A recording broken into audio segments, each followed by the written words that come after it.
Hello, magandang gabi sa inyo lahat. So, ito ay finorward ni Sir. Anong name ni Sir? Wait lang sorry. Kailangan i-mention ko. Ito ay request ni Sir Joseph Maligaya. Hindi siya malungkot, maligaya si Sir Joseph Maligaya. Sana sinasabi nyo rin yung username kung nanonood kayo sa akin.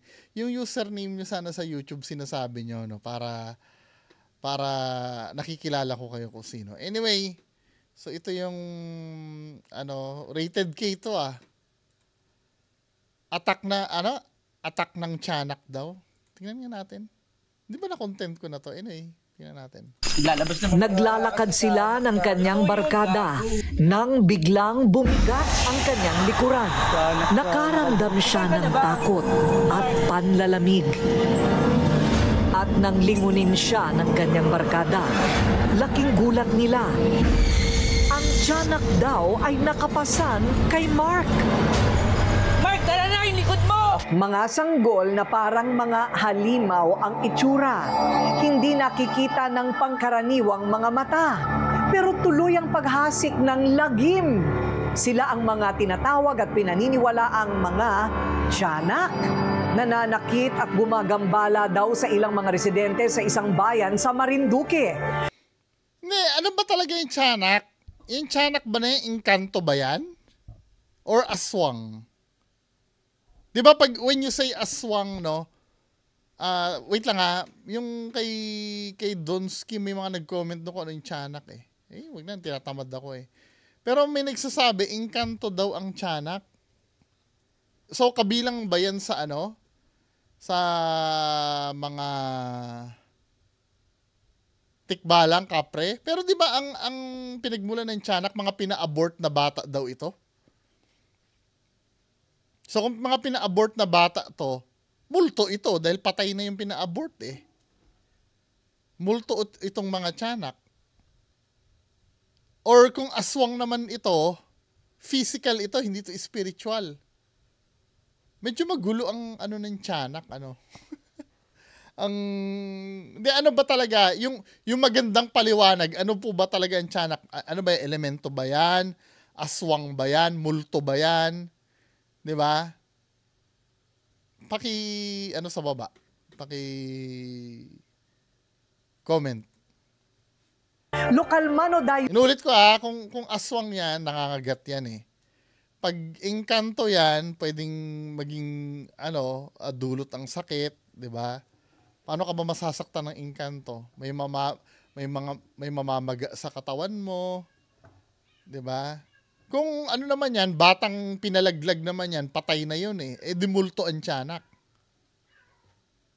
Di ba? Pakilinaw, ano po ba talaga ang tiyanak? Aswang, multo, or elemento? Hindi pinapalagpas ng kanilang bagsik. Bakit nga ba hindi daw matahimik ang pinaniniwala ang mga tiyanak na ito? Huwag kayong lalabas pagkagat ng dilim dahil nakaabang na daw ang attack ng mga tiyanak. Nung gabing yun, sobrang bigat ng pakiramdam ko.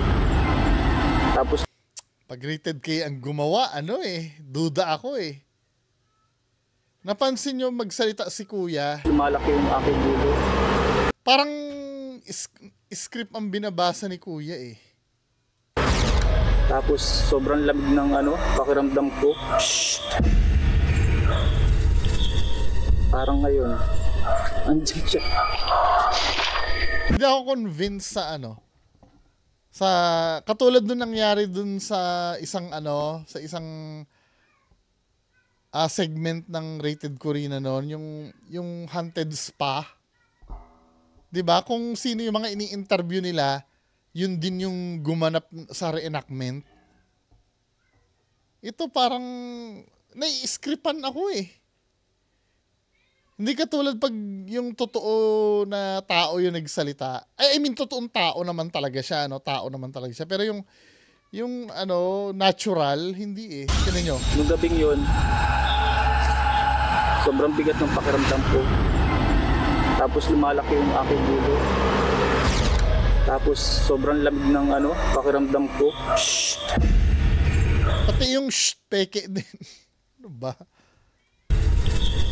Parang ngayon, andyan siya.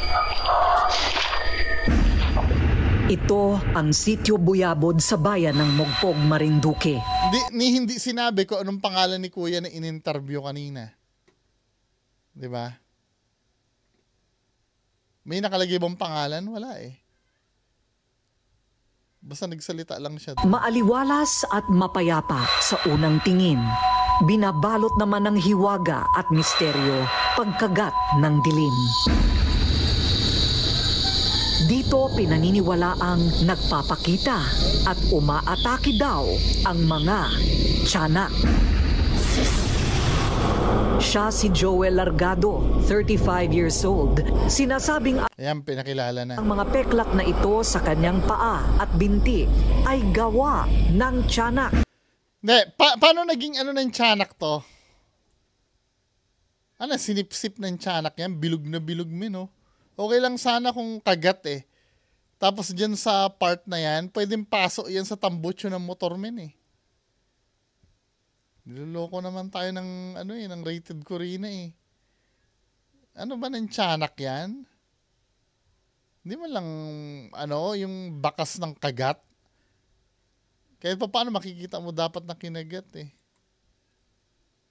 Hindi, kaya naniniwala kayo na kagat ng tiyanak yan? Paano naging kagat ng tiyanak yan? Basta naniniwala pa akong pasok ng motor yan eh. Yung tambutso ng motor. Sumakay ako sa motor tapos diniretso ko. Oh, di ba nagmumotor siya? Hindi ko na alam na ano ko na lang na nasa kanal na ako para susunod.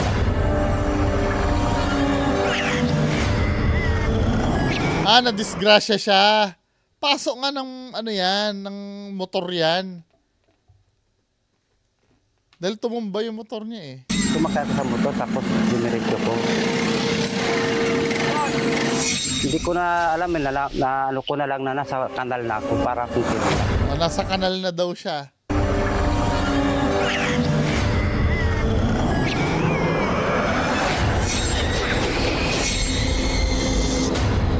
Pinagpakitaan din ng umano'y tiyanak ang kapatid ni Joel na si Herbert, kagawad sa Sitio Buyabod.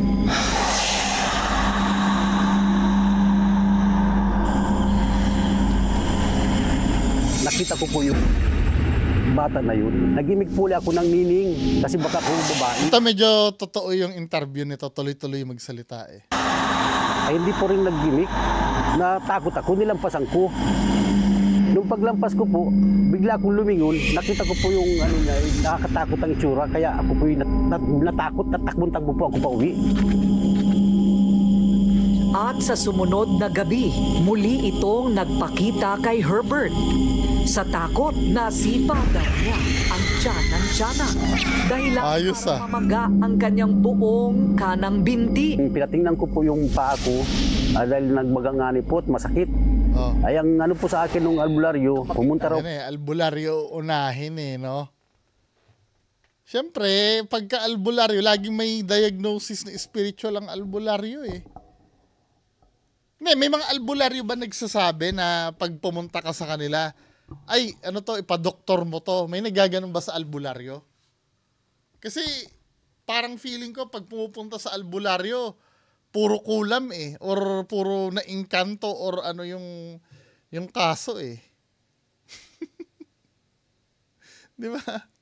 Po ako doon sa pinangyarihan nung nasipag ko at humingi daw po ako ng sorry o pasensya. Mga 3 days po pag bigla na pong humupa na po yung niya. Nawala naman po akong nainom ng gamot. Ang anak naman ni Herbert na si Mark, 23 years old, sinampahan naman daw sa likod ng tiyanak. Ibilisan na natin, Mark. Lalabas na. Naglalakad sila ng kanyang... So, yon kasama yun doon. Ba't ginawa nyo ng scripted na kanina? Yung, may gumanon.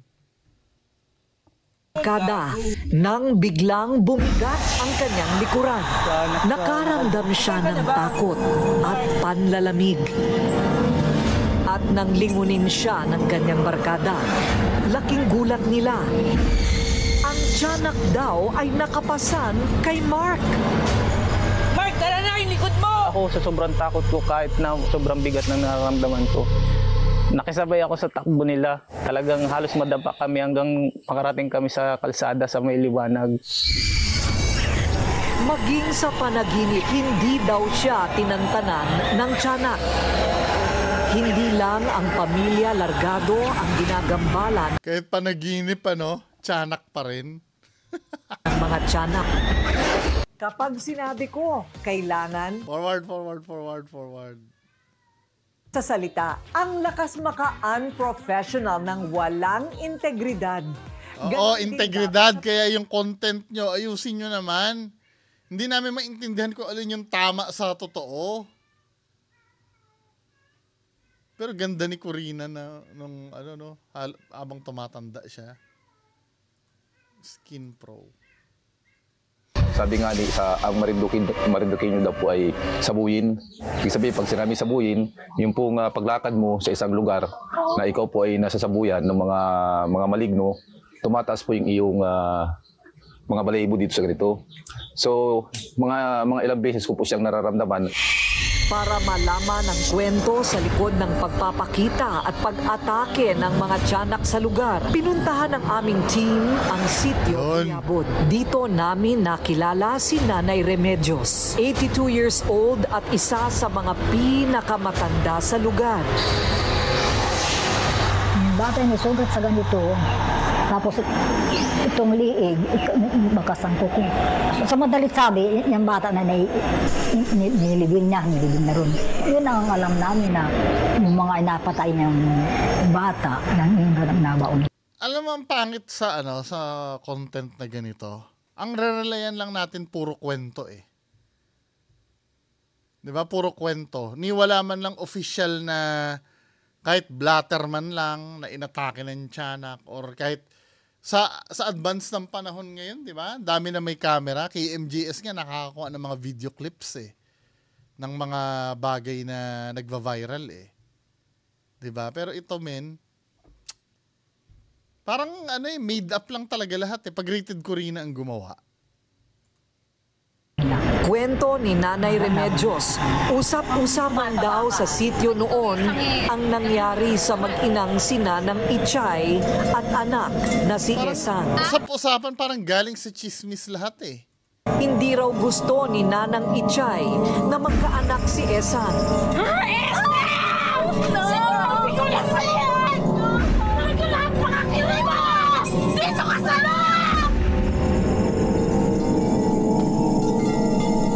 Kaya pilit na ipinalaglag ni Nanang Ichay ang ipinagbubuntis ni Esang.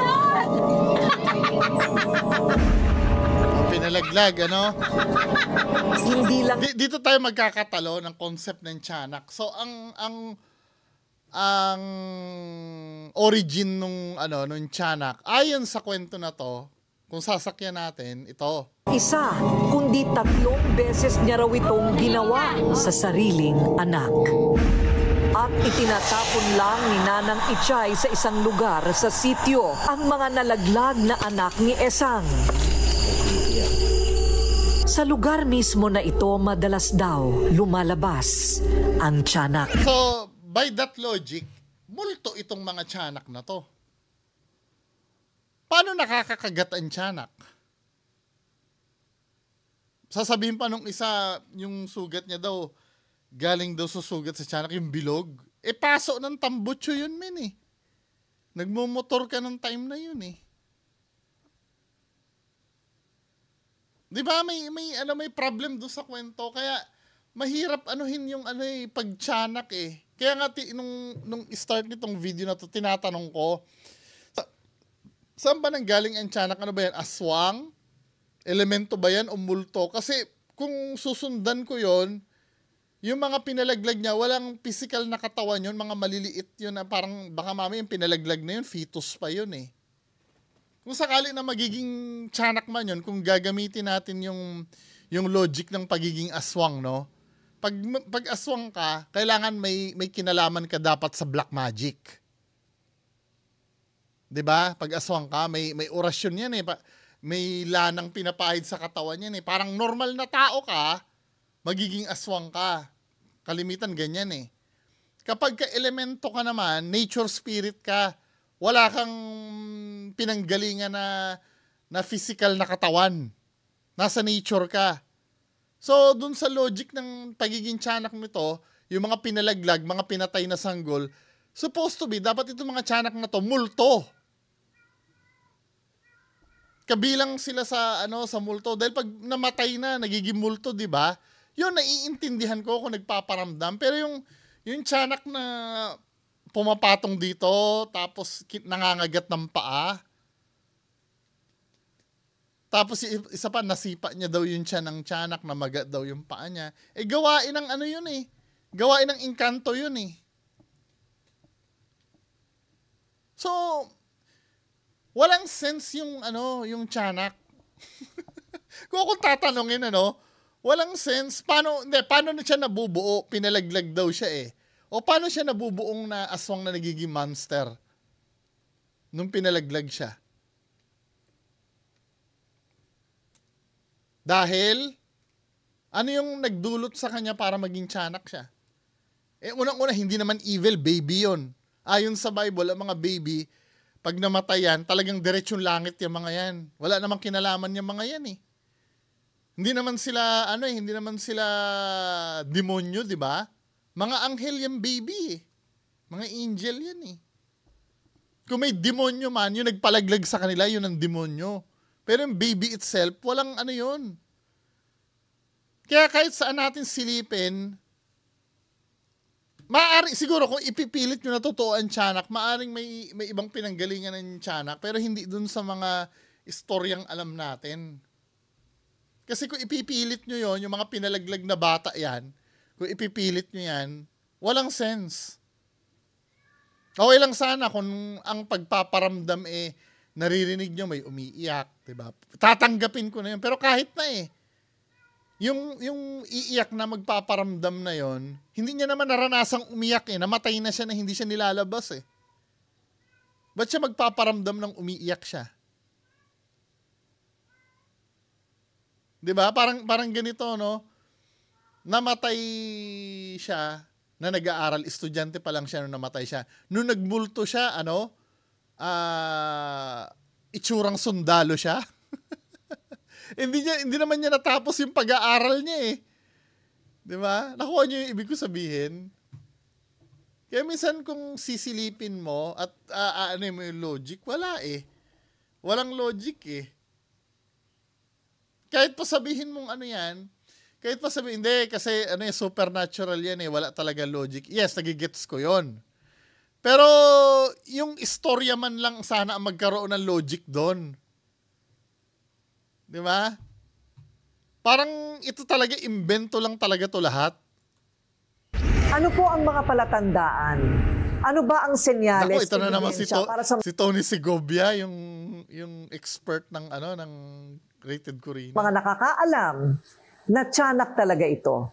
Sa paghihimay ko ng mga reaksyon ng mga tao, yung pagkalabit sa paa, pagkalabit sa binti, at saka yung pagkubabaw sa likod, o yung narinig niyang kwento. sa sayo na hindi naman mawari, hindi naman talaga nagsasayaw, ang lumalabas talaga na ito ay mga tiyanak. May pinipili bang mga lugar ang tiyanak? Hindi naman pinipili kung saan ba sila napagawin, napapunta doon. Halimbawa, isang morgue na may mga pinatay na mga bata. Or ano ba pinagsasabi nito, morgue? May pinatay na mga bata? Kailan may pumapatay sa morgue? Ano ba? Ang morgue, dinadala doon yung mga patay na. Ano morgue na pinapatay ang mga bata? Patunay na hindi naman expert to Hindi, tutulan nyo ako, expert ba yan si Tony Segovia? Hindi niya alam ang sinasabi niya. Parang nag-iimbento din siya na sasabihin niya. Kailan may halimbawa may pinapatay daw na bata sa morgue? What do you mean?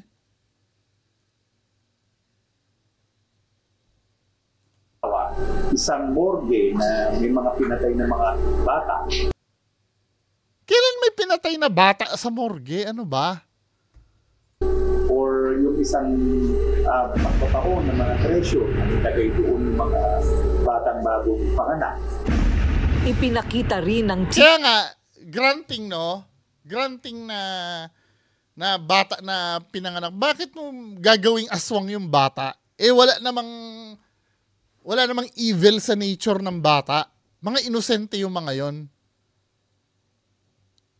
Bakit bakit dahil maghihiganti sa nagpalaglag sa kanila? Bakit maghihiganti sila sa nagpalaglag sa kanila? Wala pang isip yung mga yon. Ewan ko ba sa mga taong to? Morgue. kay Tony. Morgue daw. Pinatay daw ang mga bata sa morgue. Sinong pumapatay sa morgue? Panganak. Ipinakita rin ng team kay Tony ang aktwal na video kung saan ang isang kasama namin sa sitio Bayudbud ay umano'y pinaglaruan at Naku naman! na. Ay, nangyari kay Jun? Diyos ko naman. Sumulat sa akin. Sa pag-aaral ko, Pag-aaral niya daw. Isang video pag-aaral niya, no? Tingnan natin. sumulat sa akin.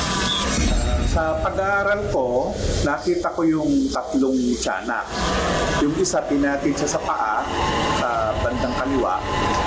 Tapos yung isa naman, pinubabaw siya sa likod, parang binatukan o sinapak siya. So spiritual yung mga yan. By saying na nakita niya. So, imposible namang hindi nakita yun ng mga nandoon. Kasi marami sila doon eh.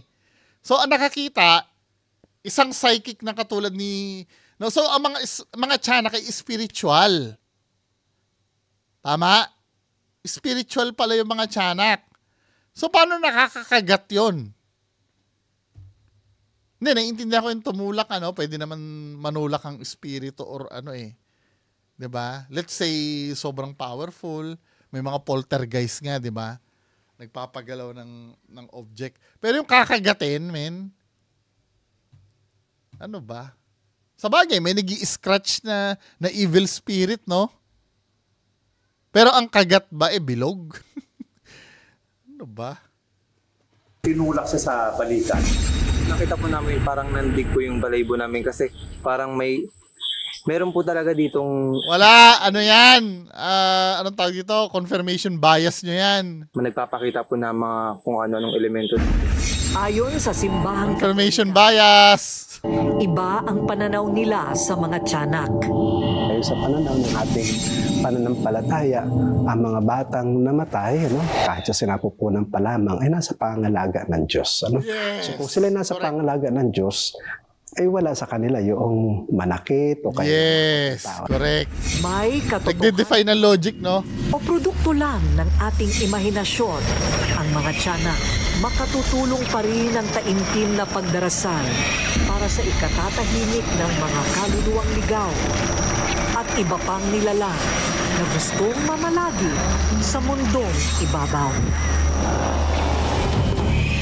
May intindihan ko sana kung ang ikinalat nila dyan, mapaglarong duwende. Di ba? Okay na yun eh. Or engkanto. Pero yung sasabihin mo yung tiyanak, tapos ang sasabihin mo pang origins, meron doon nagpalaglag na wala. Sobrang layo sa katotohanan nun eh. Kahit na pagbigyan natin lahat ng lahat ng criteria, wala siyang pinagmamatchan eh. Anyway, mga kababayan ko, 'di ba? Yung thoughts nyo sa tiyanak, paki-comment sa baba. Ano ba talaga 'yan? Kung meron man nag-i-exist, ayoko sabihin na walang tiyanak dito sa video na to, opinion ko dito peke. Yung video ha. Pero yung kung may tiyanak man na nag-i-exist, ano ba talaga 'yon? Kasi magulo eh. Hindi naiintindihan eh. So, yun lang po muna. Maraming salamat sa inyo lahat. Bye-bye.